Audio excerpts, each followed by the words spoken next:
नमस्कार, मैं हूं आकर्षण उपल और इस समय आप ये सीधी तस्वीरें देख रहे हैं IBN 24 पर। बाबा राम रहीम नाम तो आपने सुना होगा। आपने क्या, आपके आस पड़ोस, आपके दोस्त, आपके रिश्तेदार सभी लोगों ने सुना होगा, क्योंकि बाबा राम रहीम कोई छोटा नाम नहीं है। बाबा राम रहीम एक ऐसा नाम है जिनके ऊपर बाबा रहते हुए दो साध्वियों की यौन शोषण का आरोप लगा। उनके ऊपर आरोप लगा कि उन्होंने एक पत्रकार की हत्या की है। उनके ऊपर आरोप लगा कि उन्होंने अपने ही एक सेवादार की हत्या करवा दी।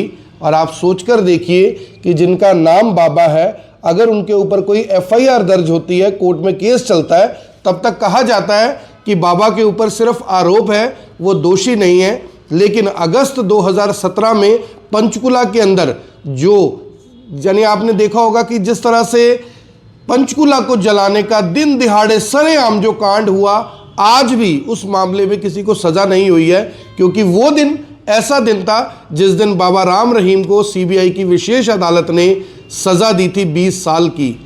बाबा राम रहीम को कुल लगभग बताया जाता है कि 40 साल की सजा हुई है, 65 लाख रुपए जुर्माना हुआ है। ऐसे बाबा जो महिलाओं के यानी कि साध्वियों के यौन शोषण के आरोपी नहीं, दोषी हैं, वो बाबा जिनके ऊपर आरोप है कि उन्होंने एक पत्रकार और एक रणजीत सिंह नाम के शख्स की हत्या करवा दी, उन बाबा के ऊपर सरकार, हरियाणा सरकार काफी रहमदिल है।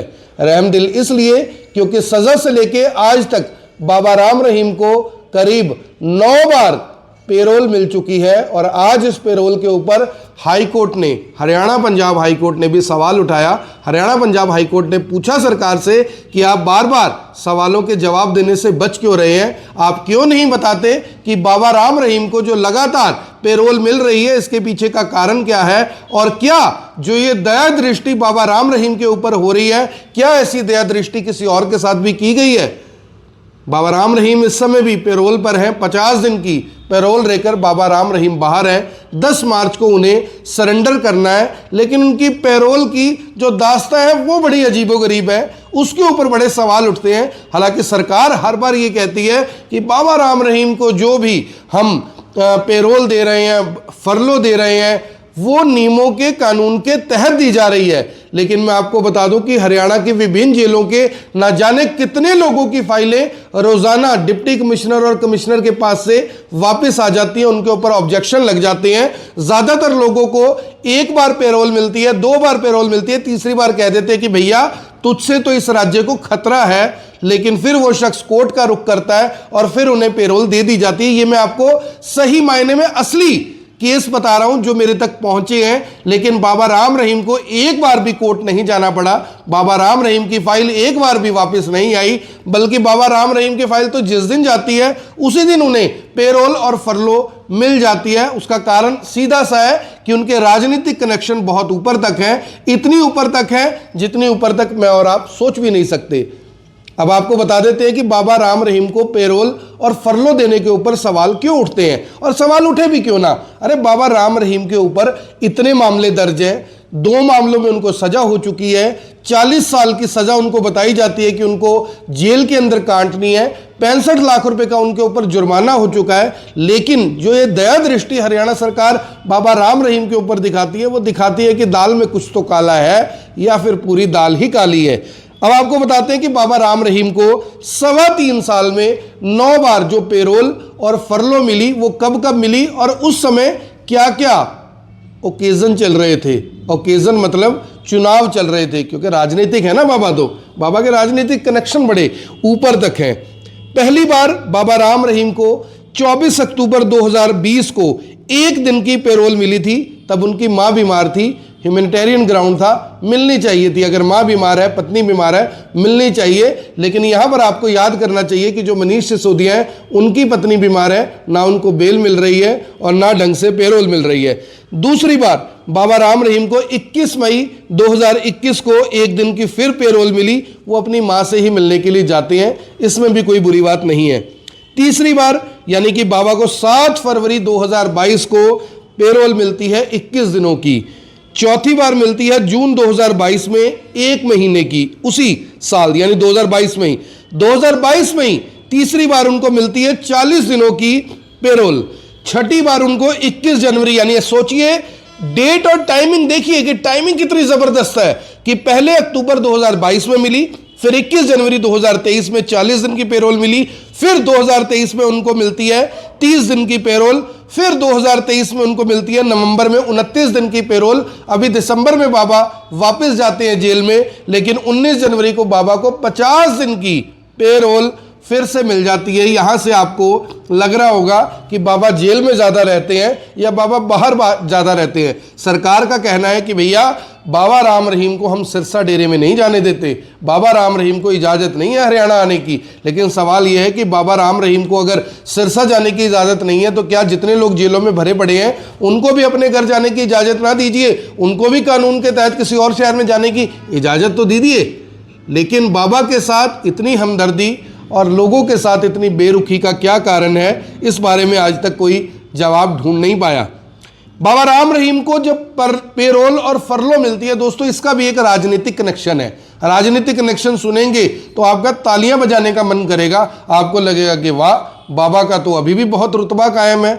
चुनावों में भी बाबा की जरूरत सरकार को, पार्टियों को रहती है। क्यों रहती है ये भी सुन लीजिए। 7 फरवरी 2022 को 21 दिन की जब फरलो मिलती है, उसी दौरान 20 फरवरी 2022 को पंजाब में विधानसभा चुनावों की वोटिंग थी। ये पहला कनेक्शन है। दूसरा कनेक्शन सुनिए, 17 जून 2022 को 30 दिन की पेरोल मिली, लेकिन 19 जून 2022 को हरियाणा में 18 नगर परिषद और 31 नगर पालिकाओं में चुनाव थे। क्या कोइंसिडेंस है, ऐसा कोइंसिडेंस मेरे आपके साथ कभी नहीं हुआ होगा, याद करके देखिएगा। 14 अक्टूबर 2022 को 40 दिन की पेरोल मिलती है, जबकि 3 नवंबर 2022 को हरियाणा की आदमपुर विधानसभा सीट पर उपचुनाव हुआ था। अरे इतना बड़ा कोइंसिडेंस, मुझे तो नहीं लगता कि इसमें कुछ गैर राजनीतिक कुछ हो सकता है। लेकिन सवाल आपके लिए है तो जवाब भी आप ही दे सकते हैं। हिमाचल में 12 नवंबर 2022 को मतदान हुआ। राम रहीम उस समय भी पेरोल पर था।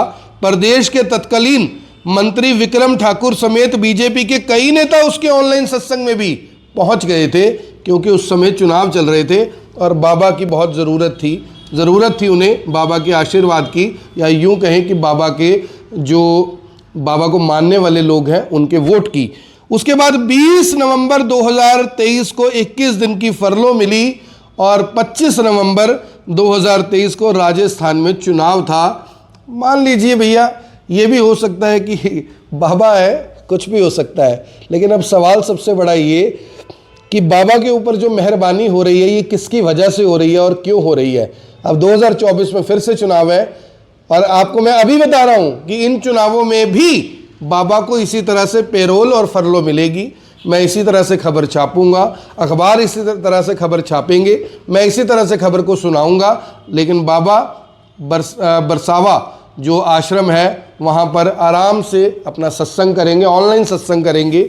और ऐसे सत्संगों में तो आपने देखा होगा कि बीजेपी के बड़े बड़े नेता, मंत्री, हमारे करनाल की जो मेयर साहिबा है वो भी गई थी। सवाल बहुत उठे थे, लेकिन बात वही है कि बाबा है, अब बाबा के आगे झुकने में कुछ जाता तो नहीं है, क्योंकि बाबा के आगे झुकने से आशीर्वाद सभी को चाहिए, चाहे वो कोई मंत्री हो, चाहे वो कोई नेता हो, चाहे वो कोई अफसर हो। क्योंकि चाहे बाबा जेल के अंदर है, लेकिन माना यह जाता है कि अभी भी सरकार में उनका रुतबा, अभी भी सरकार में उनका जलवा उसी तरह कायम है जिस तरह जब वो बाहर रहा करते थे। तो आपको क्या लगता है बाबा की पेरोल के ऊपर, आपको क्या लगता है बाबा की फरलों के ऊपर, आपको क्या लगता है कि क्या इसमें कोई राजनीतिक कनेक्शन है? अगर नहीं है तो बाबा रामपाल को बेल और पेरोल क्यों नहीं मिल पा रही? अगर इसमें कोई राजनीतिक कनेक्शन नहीं है तो आखिर आसाराम बापू को पेरोल और बेल इसी आधार पर क्यों नहीं मिल रही? ये सबसे बड़ा सवाल है। मेरी आप सभी से अपील, इस वीडियो को देखें भी, इसे शेयर भी करें और बताएं ज़रूर कि आपको बाबा के आशीर्वाद के बारे में, बाबा के राजनीतिक कनेक्शन के बारे में क्या लगता है। धन्यवाद। अब यहाँ तक आ ही गए हैं तो हमारे चैनल को सब्सक्राइब जरूर करें और नीचे दिए गए बेल आइकन को जरूर दबाएं, ताकि हर खबर सबसे पहले पहुंचे आप तक।